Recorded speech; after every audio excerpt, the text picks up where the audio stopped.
Here's Joe Rogan. End tribalism in politics posts once again a brilliant take from Joe Rogan. I love referring to my favorite apolitical content creator, Joe Rogan, on issues that pertain to American politics. Sense to be on a team. Right. It doesn't make sense at all. Even for someone like me, like, you know, who, I went to the inauguration, you know, How was that? Bizarre. But I don't consider myself a Republican. I don't consider myself a Dog, I'm sorry, but at this stage, that's a wild thing to say. Like, what more can you do? You voted for Donald Trump. You played a major role in boosting Donald Trump. You literally went to the Donald Trump inauguration. Donald Trump thanked you by name multiple times for his victory, credited you with it. You also interviewed J.D. Vance and numerous other Republican commentators. Like, you endorsed him. I don't understand how you can still be like, oh, it's just this politics stuff is not, you know, I'm just a mere vessel, dude. Politics just goes through me. I'm a porous hole, basically, that politics just kind of pushes through me. I love America. This is not about left politics, right politics. This is about, you know, American politics. Democrat either. I consider myself an American. I'm a human being. And there's a lot of things that the Democrats believe that I believe too. There's a lot of things that they say that I say that makes a lot of sense to me. And there's a lot of things that the Republicans say that makes a lot of sense to me too. And the idea that I have to ignore things that make sense to me because it's coming from the wrong team is just stupid. And the idea, these are bad faith arguments where you have to have a conversation with someone and pretend that what they're saying is not logical because I think this is truly dumb guy behavior, but, you know, Joe Rogan does this best. Because they're supposed to be your opponent. That to me is just dumb. It doesn't make any, that doesn't benefit me at all. It doesn't benefit anybody listening at all.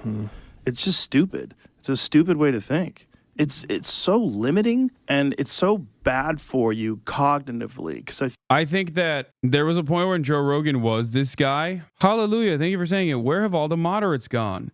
The largest political party in the U.S. at the moment is no political party. These moderates are all around. Social media and TV just don't show it. Joe Rogan was this guy at a certain point. And I think like as late as like when he endorsed Bernie Sanders. So like even 2020, I would say he was still teetering on the edges. Post-COVID Joe Rogan is not that guy. Okay. I think post-COVID Joe Rogan, dude, he said he liked Ron DeSantis.